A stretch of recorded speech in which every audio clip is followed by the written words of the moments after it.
partenaires de terrain demandent l'ouverture des négociations au cours de leur plateforme revendicative. Ils exigent l'amélioration des conditions de travail. Vous les entendrez dans ce domaine. La rencontre annuelle des partis verts de l'Afrique de l'Ouest a débuté ses travaux ce jeudi à Niamey. Précision dans un instant.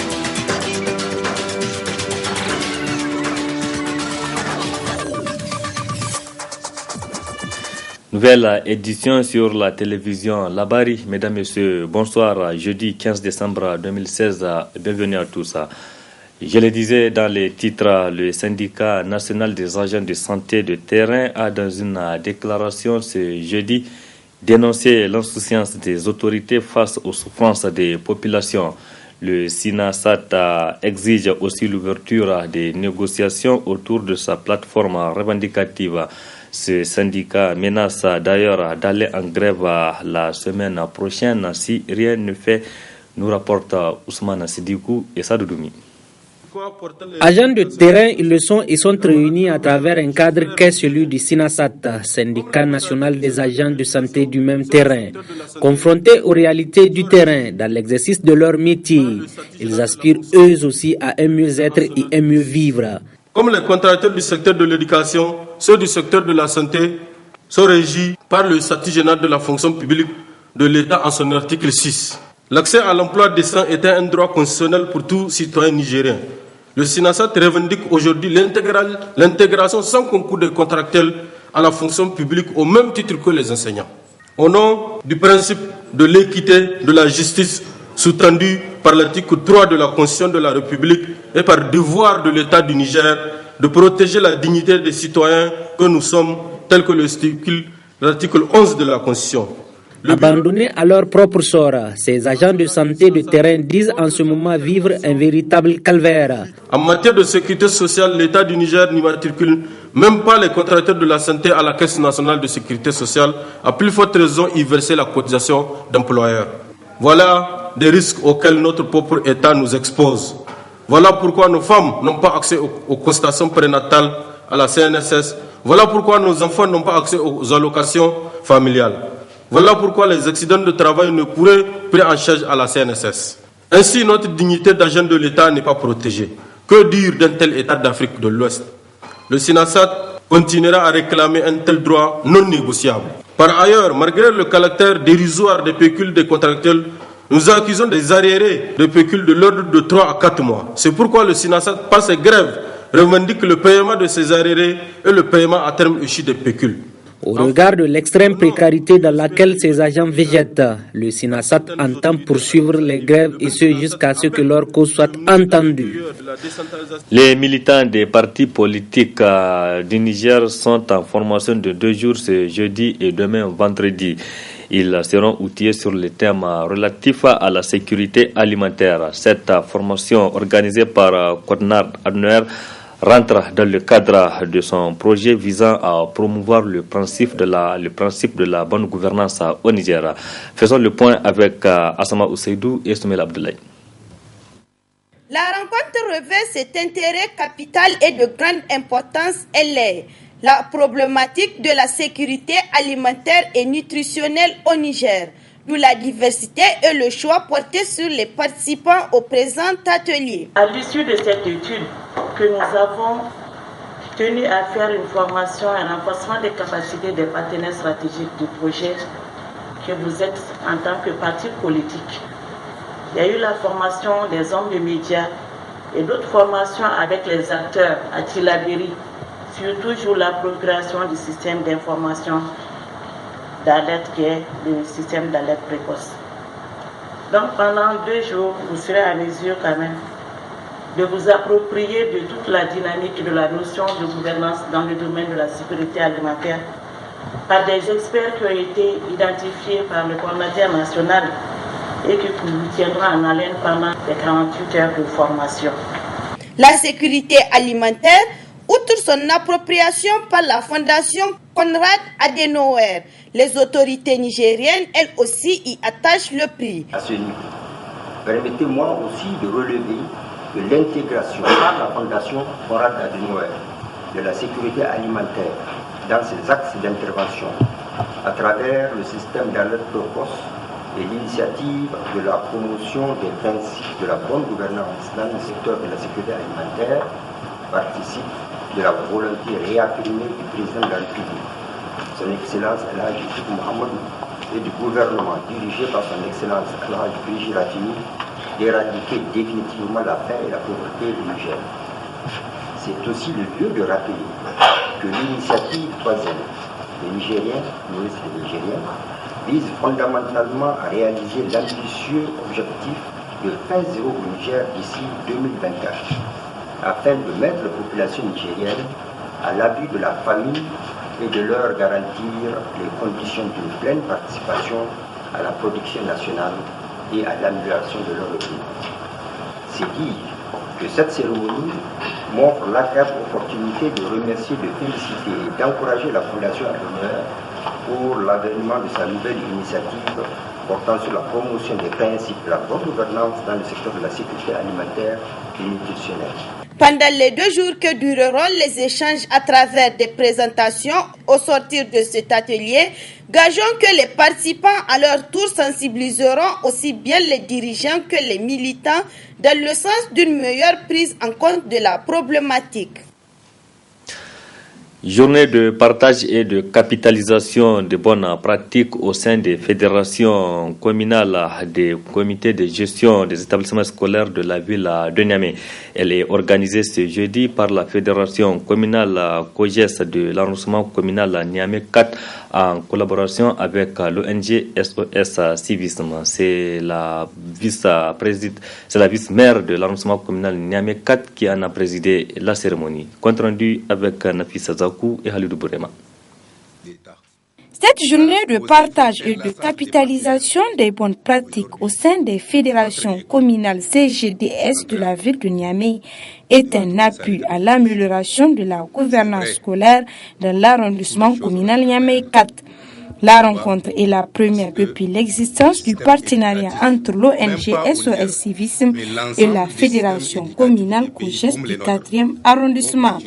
Cette initiative cadre parfaitement avec la composante 3 du programme sectoriel de l'éducation et de la formation et renforce la gouvernance et les capacités de gestion et pilotage du système.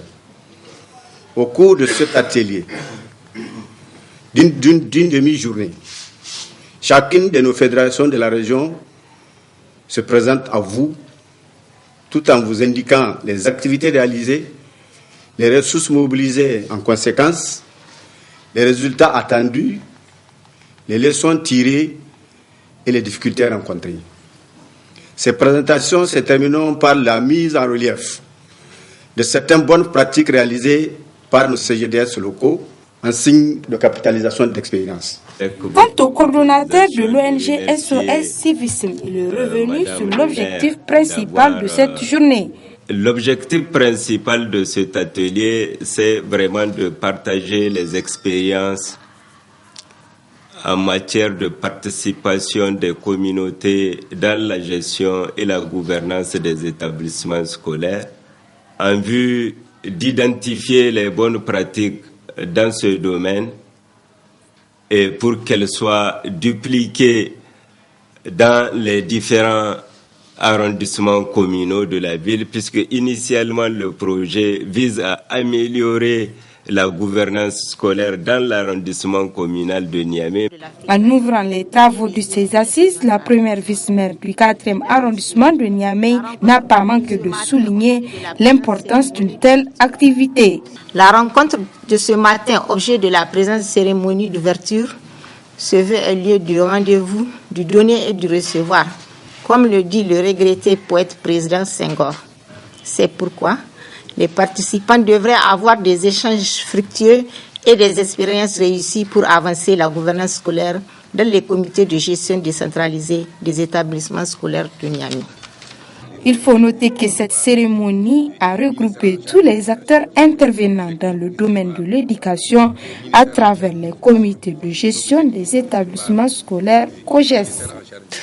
Cette brève, dans le cadre de son nouveau projet Dilemme Migration, partir ou rester, financé par le ministère des Affaires étrangères allemand, Deutsche Welle a organisé en partenariat avec Radio et Télévision Ténéré un débat public en Hausa à Niamey ce jeudi 15 décembre 2016 au CCFN à Jean Rouch. L'objectif de ce débat est de fournir des éléments de réflexion relatifs aux espoirs, aux problèmes et aux défis des jeunes Africains en quête d'avenir. De nombreux pays d'Afrique, dont surtout le Niger, sont concernés par l'immigration clandestine. De plus en plus de jeunes gens n'hésitent pas à tout abandonner pour rejoindre l'Europe dans des conditions de sécurité extrêmement précaires. Qu'est-ce qui les pousse à partir ? Quelles sont les meilleures stratégies pour les motiver de rester au pays? Réponse à ces questions dans nos éditions de demain avec nos reporters Adam Soumana et Ibrahima Abdou. Décidément, l'opérateur de téléphonie mobile Orange Niger crée des conditions pour rester permanemment en contact avec ses abonnés. Dans cette optique, Orange Niger a organisé ce jeudi matin une caravane dans la ville de Niamey. Tous vendeurs, c'est le nom donné à cette journée marathon qui a permis également de présenter les différents services et donc les différents services d'Orange Niger. Le point avec Nasser Dantofo et Aboubakar Soleil. Trouver les clients dans leur environnement, c'est l'objectif que s'est assigné Orange Niger à travers cette journée, dite journée tous vendeurs. Ainsi pour la caravane numéro 4 qui a en charge les différents marchés de la capitale. Elle aura donc à présenter les offres et services d'Orange Niger. Aujourd'hui nous avons dédié cette journée, nous sommes sortis sur le terrain. Toute l'équipe d'Orange Niger est sortie sur le terrain, y compris ceux qui sont à Niamey et à l'intérieur du pays. C'est une journée, vous le savez, que il y avait quelques mois, nous étions sortis sur le terrain pour écouter nos clients. Nous avons effectivement pris en compte les suggestions de nos clients. Et aujourd'hui, nous sommes sortis sur le terrain pour leur apporter donc des solutions, des propositions de ce que nous avons apporté comme solution à leurs besoins. Donc aujourd'hui, nous sommes ici sur le terrain pour montrer à nos clients les offres de produits et services Orange que nous avons apportées, mais aussi de leur montrer comment utiliser ces offres de produits et services après les avoir écoutées. Donc pris en compte cela, nous avons développé de nouvelles offres. Je vous donne l'exemple de la SIM Aminti aujourd'hui. La SIM Orange est une SIM qui est aujourd'hui de plus en plus préférée sur le marché. C'est la SIM qui est préférée parce que c'est une SIM que vous prenez, la SIM Aminti. Chaque jour, vous avez 100% de bonus sur cette SIM et vous avez le premier appel aussi de la journée, une fois que vous avez rechargé, est gratuit. Et jusqu'à 15 minutes d'appel gratuit. Du marché Yantala, Dar es Salaam ou encore le marché Bonkane, les clients se réjouissent des différentes prestations d'Orange Niger. J'apprécie les prestations d'Orange parce que les appels sont moins chers et il y a beaucoup d'avantages.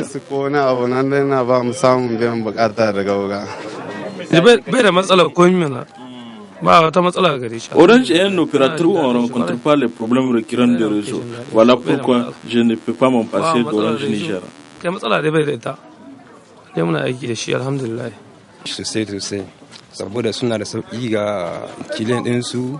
J'ai une puce Orange et à cause des avantages qu'offre Orange, je viens de payer une autre. C'est pour vous dire que Orange est un réseau sans problème. Des appels et autres services se passent normalement.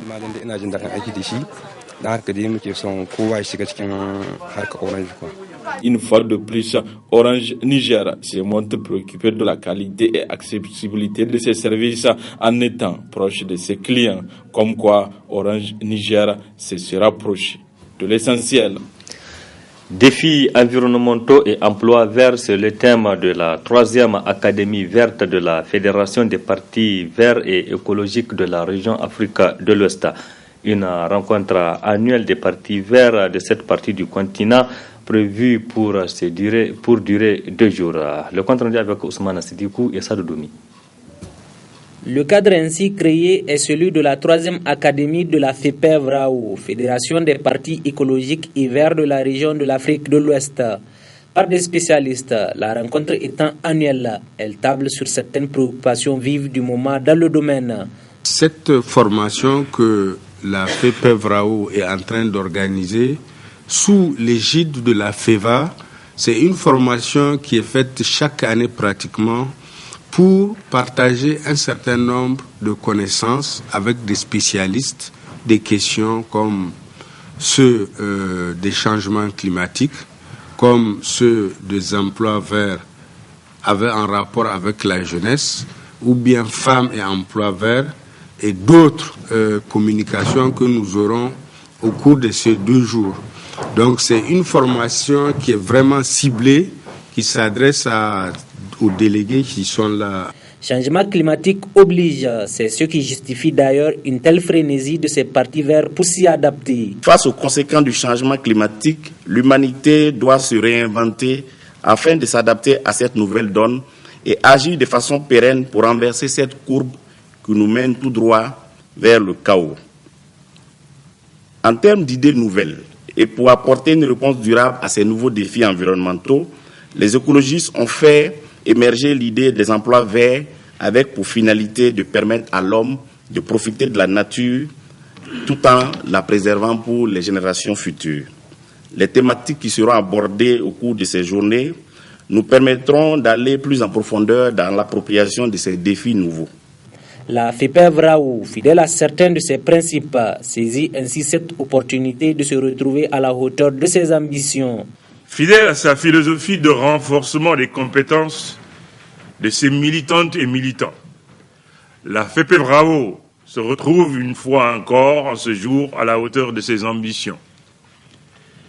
Nul ne doit ignorer que l'une des obligations prioritaires qui incombent à un parti politique, c'est la formation et le renforcement de compétences de ses membres. Cependant, combien s'y a-t-il ?